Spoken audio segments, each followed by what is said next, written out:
Sadly, the pandemic, while it has brought some people closer together, it has not brought our nation closer together. Threats continue against members of the LGBTQ community.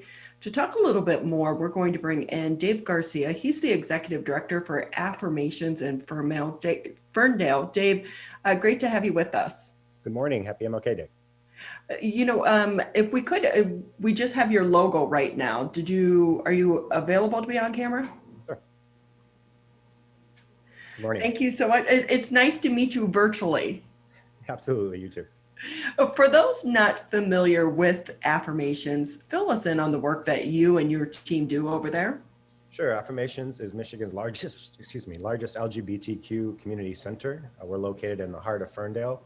We primarily serve Southeast Michigan, although many of our programs are across the entire state and really across the country, as we've seen with the uptick of our Zoom technology, which we can talk about. But Affirmations covers all programming from young adults all the way up to our LGBTQ seniors and everybody in between.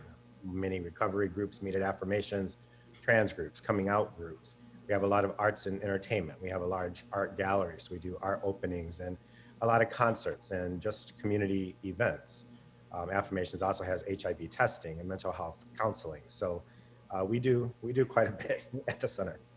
Well, and quite a bit. And we are, like you said, in the middle of this crisis. Sure.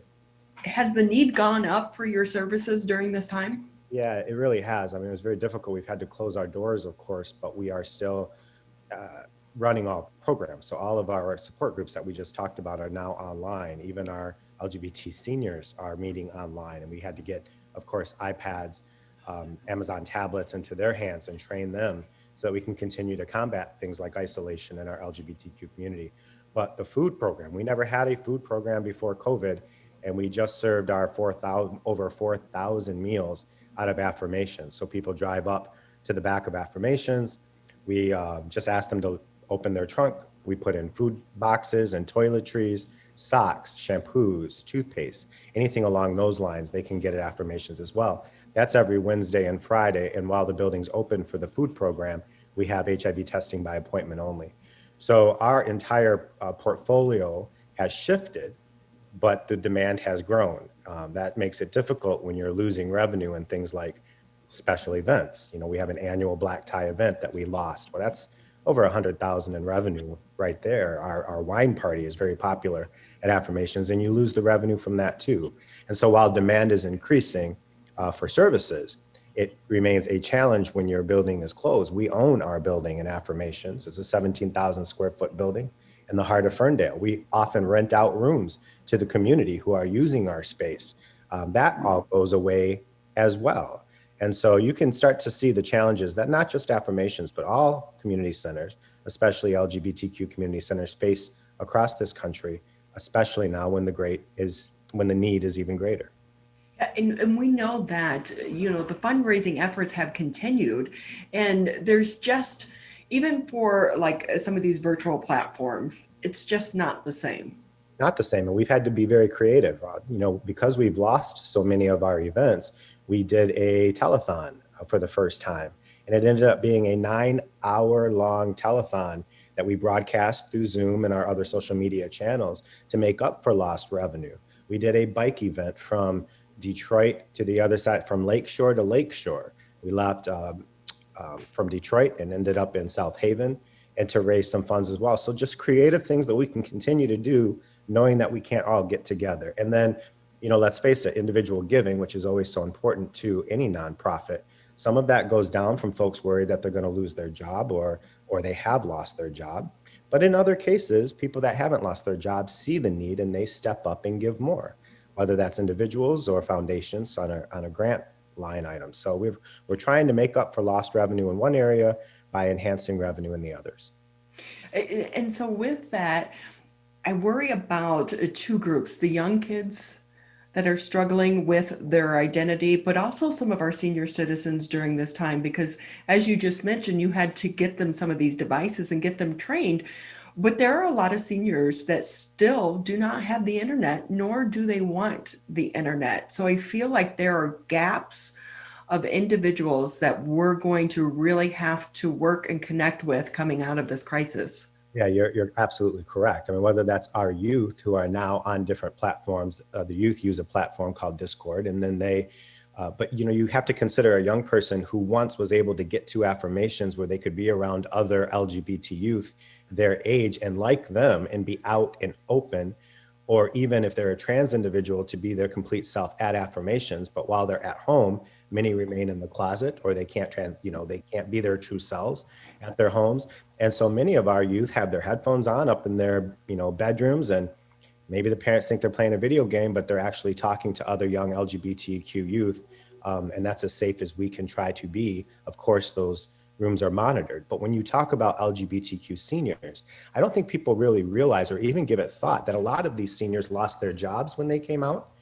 They weren't able to get married. And so they may have been with their partners for, 50 years, but because marriage is relatively new, they can't fall back on that Social Security safety net. They often lost the family safety net because they lost their families when they came out. They often don't have children because that's relatively new for the LGBT community to be having children and the safety net of your children as you get older. And then when one of their partners dies, they often go to an assisted living facility that is religious based, because so many are. And then out of fear that they will not be cared for correctly or safely or with compassion, they end up going back into the closet for the last years of their lives after living an out life. And even if that assisted living facility isn't homophobic, many lack the basic cultural competency and scientifically accurate care for our community.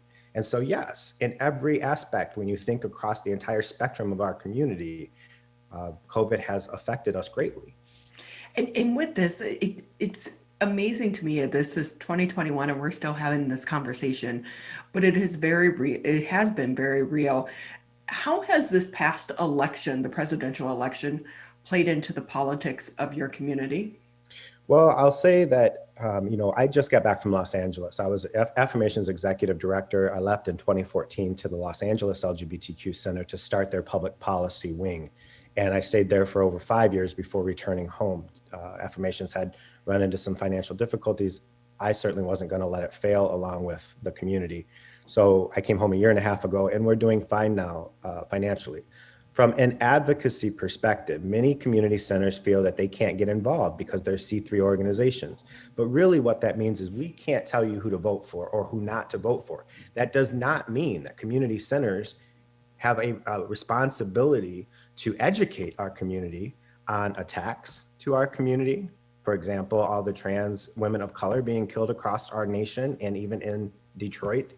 The religious exemption, which I will continue to say is the greatest threat to the LGBTQ community since HIV/AIDS. And we are seeing now across this country, the LGBTQ community being turned away in primary care and in mental health care with people that hide behind the religious exemption. Even a couple years ago, right here in Detroit, a pediatrician refusing to treat a baby because the baby's parents are lesbians. We're seeing more and more of that across the country. And now with a 6-3 conservative majority on the Supreme Court, I can guarantee you we're going to see even more. And so every LGBT community center has a responsibility to fight back against that. And I don't care if it is a Democrat or a Republican, if Joe Smith is behind that initiative, Joe Smith deserves to be called out. And we have to do a better job of protecting our community, everyone that walks through the doors of our community center or calls us on the phones. So with that, as we all know, we're 10 months now into this crisis. How has the crisis in getting the care that members of your community need, how has that been impacted? Well, overall, I mean, it impacts all of us, right? And we all are in this together. And I say that, for example, we mentioned the food program, 4,000 meals. When we fill up those cars that come behind Affirmations, we don't ask them if they're LGBTQ or straight. It is our community, and we are the community center. And so we don't care what your sexual orientation is. And as Affirmations pivots and starts to grow in more health and human services, we will be having primary care, for example, at Affirmations soon. We're doing that to respond to what we see happening across our country, especially highlighted now during COVID, the inequities of that our community faces. And again, I'm not just talking about homophobia, although that's obvious. I'm talking about culturally competent, scientifically accurate care. I can't tell you how many people tell us, they'll call us at Affirmations and say, I'm a lawyer, or I'm a real estate agent, or I'm a doctor, or I'm a therapist, and I'm gay friendly. Can I be in your resource guide? Well, what does that mean to be gay friendly? I appreciate it that you might have gay friends or that you might have gay family members. But if you're a doctor, do you know what PrEP is? Are you aware of pre-exposure prophylaxis? Are you educated on it? And are you educating our community on it? Are you an expert in LGBTQ seniors, as we just talked about? The trans community, do you know hormone therapy? Not just are you gay friendly, are you competent? Are you educated? And because I don't see as much of that as we should across our state, I think organizations like Affirmations have a responsibility when we can, and if we have the space like Affirmations does, to provide culturally competent, scientifically accurate healthcare and mental health services for our community. And as you said, COVID has just exposed more than ever why that's necessary. And politically, when you have Donald Trump's administration arguing before the Supreme Court, sending an amicus brief before the Supreme Court that our community can be fired as long as that fire is justified by religion, we got a problem. And we all need to work together. And not just the LGBTQ community, right? You can see where this might lead. If you give people a free card to discriminate based on your religious beliefs, well, what's to stop a Jewish doctor from serving or for treating a Muslim patient? Or this isn't just about wedding cakes. That's what drives me crazy. It's not just, although the wedding cake issue is important, we're talking about life and death issues. And we are talking about homophobia justified by religious discrimination. Why do you think we're still at this point? Because once, once marriage was legalized, I thought that would start to open up the dialogue and at least allow these conversations that once were uncomfortable or that a lot of families don't want to have as well, that it would at least start to allow people to live in an open, loving community. And I know that's big hopes, but it's sad that we need laws to even make this happen. But the laws are there, and it's like you're still reminding everyone, even to today. Yeah, but let's not lose focus, especially on MLK Day, that progress is slow, and there is no doubt that we are in a better place now than we have been in the past. And while the Trump administration specifically was a tremendous step back for our community and the equal rights and protections for our community, we are still making progress. I say all the time, 2 steps forward, 1 step back is still progress. It's just going to be slow, but slow and steady. And we see it.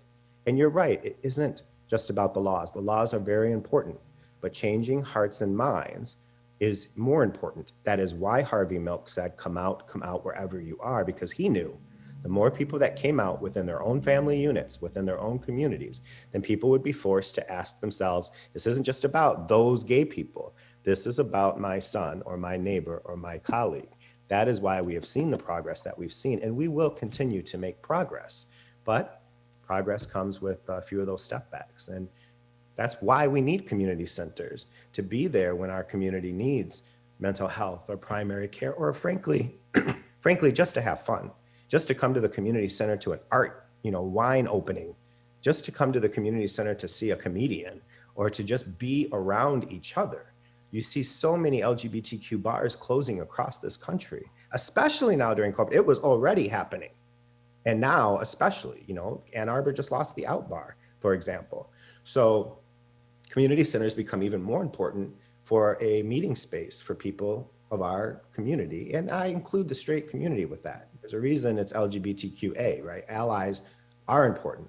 We should certainly be talking about allies on Dr. King's Day and the importance of white allies to the civil rights movement, for example, and the importance of straight allies to our movement today.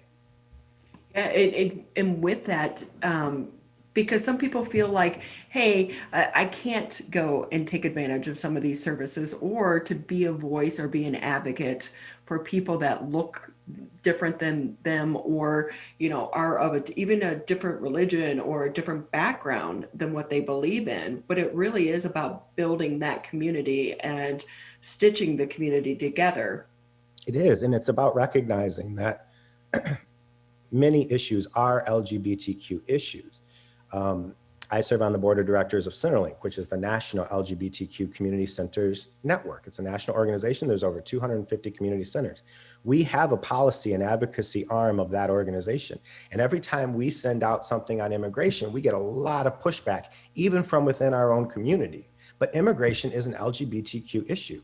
When I was in Los Angeles, we had people coming from all over the world that if they got sent back to their countries, they would be imprisoned or killed, right? We saw the people coming up from the caravan from Central America. And it was so bad for the LGBT people within that caravan of suffering that they had to break away. And when they got to Tijuana, it was my team in LA who met them and got them medicine and our lawyers with credible fear claims. But my point is, or dreamers, how, that 30% of dreamers are LGBTQ. So immigration is an LGBTQ issue. And I could say that domestic violence is just as prevalent in the LGBTQ arena as it is in the straight community. Domestic violence is an LGBTQ issue. And I couldn't go on and on, but that is so key and so important that we're not just talking about HIV. We are not just talking about the religious exemption. I think to your point, one of the reasons our movement has made such progress is because LGBTQ people are everywhere, and they're in every family of every race and every religion, and we always have been. How has your organization been able to try to take advantage of some of the grants that are out there for nonprofits? Well, that's a good question. We did take advantage of the PPP loan, for example, COVID relief. Oakland County has had some COVID relief funds that we have taken advantage of as well. And then when I got back from Los Angeles and Affirmations was in a tough financial spot, they had 0 grants. We are over 40 grants now, just a year and a half later. So yes, whether that is from the foundations or whether that is from folks like General Motors and Ford and Chrysler, they all have given to Affirmations for our youth program all the way up into our senior programs. So individual giving is important. And then of course, corporate giving, sponsorships. But remember, those sponsorships are so often tied to the special events that we're losing. So to find creative ways. So instead of sponsoring a black tie event, maybe this business will sponsor the food program. And we've seen that, for example. So it's just being creative and flexible at a very challenging time. Do you think your food program is going to stick around post-pandemic? That is a great question. I do think that it will. And to that, I think a lot of our Zoom meetings, because now that we're meeting by Zoom, one silver lining is we've seen young people in rural areas in our state coming to our Zoom meetings. We've seen trans folks from all over the country coming to our Zoom meetings, right? Or our AA groups. So our seniors who never would have been able to make it to Affirmations every Wednesday for their senior coffee klatch meeting, coming in from all over the state and the country to our senior meetings. So not just the food program, but this evolution that we've made to the Zoom platform, I see that being a hybrid moving forward. Mental health therapy, teletherapy through Zoom. We've seen more of that. We're doing more of that now, and I can't see us going back from that. It'll just be some type of hybrid to continue to meet the need. Dave Garcia with us here on the MegaCast. He's the executive director for Affirmations. And with that, Dave, I did recently see there was a news article out about Dave Coulter. He is the state's first openly gay individual that's running a county. What does having someone like him in his position mean to members of your community? It's very important, and again, it goes right back to that visibility, and not just any county, right? Oakland County, the largest, most wealthy counties in our state. Home of Brooks Patterson, the late Patterson, who was so anti-LGBTQ. So for many reasons, we're very proud that he's there. He used to be the mayor of Ferndale as well. Dave and I have been friends a long time, and when we talk about things like LGBTQ discrimination in mental health or primary care, well, that's something that Affirmations and the county and the county health department can work together to combat and to better serve our community, all of our community. And so I'm proud that he's there. It's great to see him there. Visibility always helps, but more so than visibility, because it's not just about being gay, he's good. He's smart. He knows what he's doing. And we're proud to have him there. So with that, Dave, what's the future look like for your organization right now? Well, I don't know when we're going to be able to open our doors again. When it is safe to do so is what I keep saying to everybody. Now, again, our food program continues every Wednesday and Friday, every Friday from 10 to 2, every Wednesday from 4 to 7. And while that is happening, we are still doing HIV testing. When can we open again and be, normal, whatever normal is going to look like? I don't know. As soon as enough people are vaccinated, I would say. Our community is especially at risk, whether that's our LGBTQ seniors or folks who are immune compromised. And so we've got to be careful before we start letting large groups back into the building. But I sure am looking forward to the days we can open those doors. Oh, it will be so nice, won't it? Dave, quickly before we let you go, how can people find out more about your organization, either to try to take advantage of some of the services and connect with others, or if they want to donate as well? The easiest way is just to go to our website, which is www.goaffirmations.org. That's the simplest and easiest way to get to know about our services. If you did want to donate, we have many parents, the good parents, not the ones that are kicking their kids out, and that's still happening. But they can go there and they can learn about our parent groups, all of our support groups, and then hopefully very soon some special events. We are doing special events. In fact, we got a play reading coming up, I think, just this weekend. But like you said, it's not the same. And but they can learn about the organization at our website. Oh, well, you guys are doing such amazing work, and it's trying times for so many organizations such as yours and others across the state of Michigan, but you are needed and you are appreciated. We appreciate that. And thank you for the work that you're doing.